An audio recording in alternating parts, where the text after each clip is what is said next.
wait a minute vines. Okay. How did you feel, David, when you first saw a stake on your property?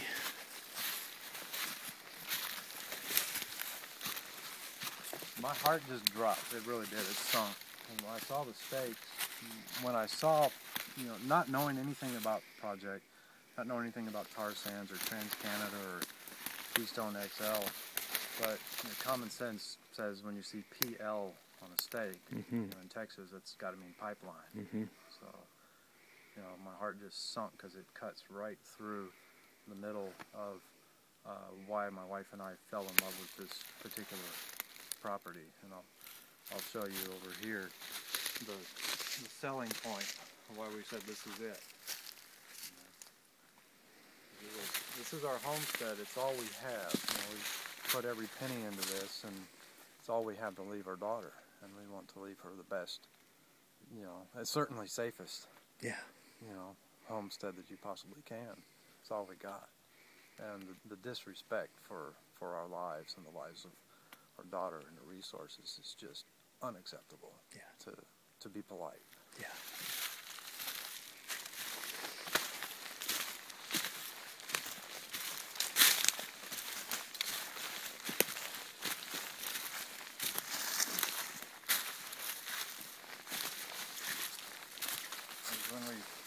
When my wife and I came down here and we saw you have this creek and you got that creek, and then they're coming together, and you have these natural land bridges, through the root system with the creeks going under the roots, and we're like, this is it. And then when I saw the stakes coming through here, right through here, I just, my heart just sunk. That's how we cross the creek. That's so cool. I've never seen anything quite like this, David. This is amazing. You can see how fast they're flowing. And there are several spring seeps along this area here. The pipeline is east of that. But up here where this creek comes in, it's a completely different story.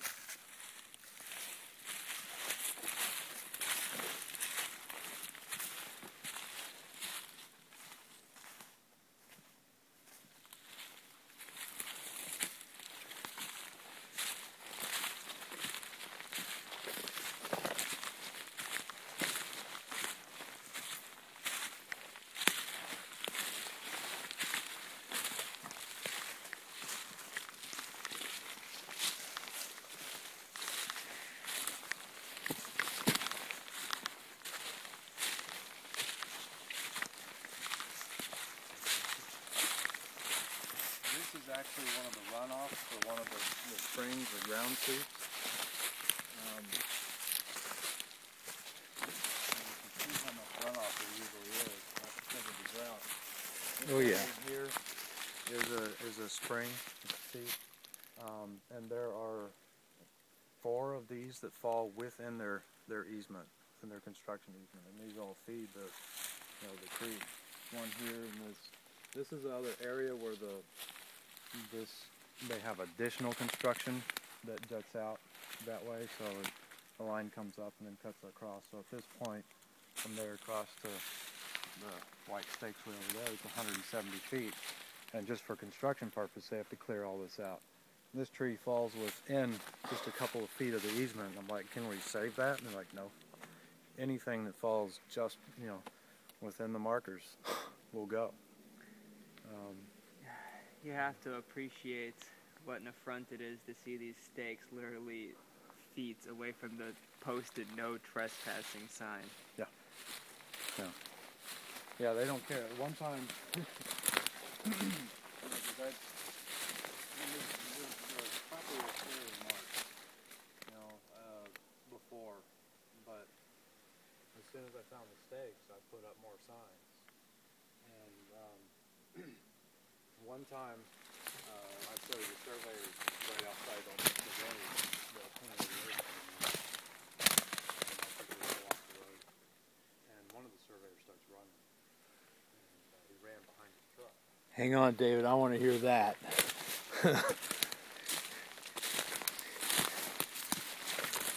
Can you say that again? Well, one afternoon I was coming in from work, and the surveyors were parked off our main road, 2088 up there, off the side. And so, you know, as I'd seen them before, I want to know whether they're coming in or going out. And they just come out, but I pull off the road, and one of the surveyors, there were about 5 of them or so, just took off running and ran behind his truck. And I get out, and you know, because they're all real jittery. They know what they're doing. Sure. You know? And that I start talking to the main surveyor, and I'm like, I want to know, you know, where you been, where you coming out? And they're like, yeah, we just come out. And I said, well, did you come out of, you know, I described the property, and the guy from behind the truck said, yeah, I told you that guy didn't want us on there. You know, I told you. I thought it was obvious. And he goes, I thought you were pulling over with a gun or something, is what he said. I don't know if he had a job after that, but, you know, wow. These guys are just hired to do a job, but they're, you know, they're doing the dirty work, and they're the ones on the front lines of the dirty work, and, you know, they're nervous and jittery. Sure. You know, they know. They know they're doing wrong. Yeah. Yeah. That was one of the interesting, you know. I'm sure you got quite a few of those. Yeah. And I bet you wish you could just get back to living your life, you and your family. Yeah, it's 3.5 years is, you know, it's taken 3.5 years of our lives. I mean, it really has. But I don't think we have any choice in the matter, because ultimately, what's 3.5 years? What's another 3.5 years? Sure, that's what it takes. Right, with respect to my daughter's entire life. Yeah. You know, and you know, I've, you know, done the research, and I've done the site visits, and went to Kalamazoo and seen the damaging effects of the tar sand spill. So, you know, I know what can happen, and I've seen the people that are sick. I've met with the people that are sick, and, you know, the carcinogen compounds and the heavy metals and what they can do. And I know how we've been treated, you know, and I asked this company, and I said, you know, what, as a landowner, because obviously you don't have an emergency response plan, and they said, well, we don't have to have one until the line is in service, and it took a year for them to get an emergency response plan in the Keystone 1 line, where people could have a little bit of access to it. So knowing that, I said, you know, so can you give me, a landowner, a warning label if I'm walking across my property? What would I look for? What would I smell? What would I hear? How far would I need to run? And in writing, this company said, you will not receive this information. You know, so I'm just supposed to be a lab rat. You know, the family's supposed to be a lab rat around property. They don't have any studies. In writing, they say they don't have any studies, and all that kind of stuff. But yeah, it's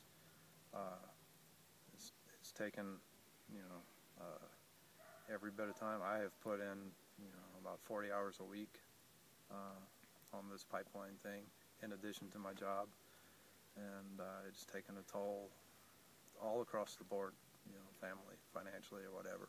And TransCanada, you know, they came to me with a final offer and said, you take this offer or we take you to court, and you start at zero, you know, and it's, I had no choice in the matter. I can't afford to go to court. And, you know, I said, they're just going to take it anyway, and sign an easement agreement, and I took their money, and I used every bit of their money to fight them on this. So they've been funding my fight, essentially. Nice. That didn't last, you know, too long, but, yeah, you know, I'm not taking their dirty money and, you know, and turning it back against them. And we're going to really, really fight hard to get the easements back, because this is, it was an abuse of authority to take the easements in the manner that they did under, you know, one, it's just a proposed project. 2, there is no national interest at this point.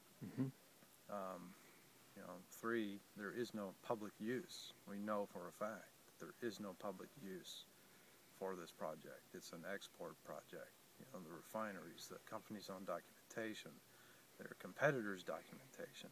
We all know it's an export pipeline, and that does not meet for a qualified public use. It's not a justified taking, and we're going to fight to get it all back.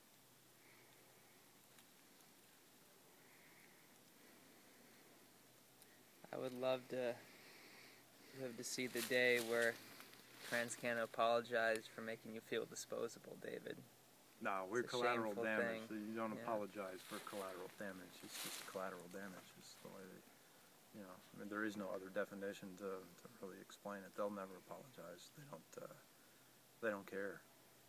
You know, they really simply don't care. I mean, I've debated with TransCanada at official, debates in Kansas, and they don't mind lying, just bold-faced lying. You know, we're considered low consequence. Mm-hmm. You know, there are industry definitions of high consequence and low consequence areas, which calls for different thicknesses of, in the pipe steel, and the majority of the line is of low consequence, so they get to use a thinner wall steel, and that's what would be coming, through our property, which saves them, billions of dollars in using the thinner wall steel. And that was one of the issues I raised in the debate. And TransCanada, James Prescott, sitting right next to me, got all huffy and puffy and said, "I defy anybody." Said that high consequence thing, it doesn't exist. I defy anybody to show otherwise. So luckily, I had the supplemental environmental impact statement sitting right next to me with the high consequence and low consequence area tagged in it. And I said, "Well, here it is in black and white." He said, "Oh, that's the State Department." But it's also the industry. It is industry. Yeah. Another member of the audience stood up and argued with him, said, "Is there different thicknesses of pipe throughout this line?" And back and forth and back and forth. And the audience member finally said, "Yes or no?" He said, "Yes." So right off the bat, he said, "I defy anybody."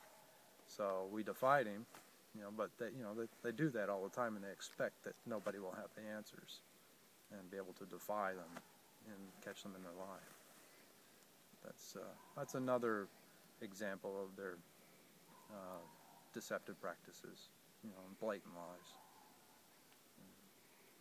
It's disgusting. Yeah. I defy anybody to listen to what David's sharing and not have your blood boil. They're not treating people right, and they're not, we know that our federal regulators, PHMSA, Pipeline Hazardous Material and Safety Administration, they have admitted that there are no regulations put in place to govern that tar sands pipelines can be built or operated safely. We know the regulations are not there, and we know the competitors, Enbridge in the tar sand spill in Michigan, are saying, "Hey, we're not responsible for that spill because we followed all the laws and regulations put in place."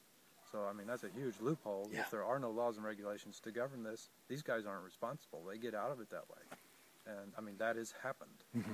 And it will happen again. And who's to suffer? All the people.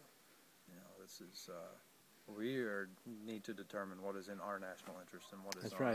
This is our our country. That's right. Not have any corporation, especially foreign corporation, Foreign or come domestic. in and say, "This is what is in your best interest." No. Yeah. We decide. Yeah, we decide, and we're going to decide and put our feet down.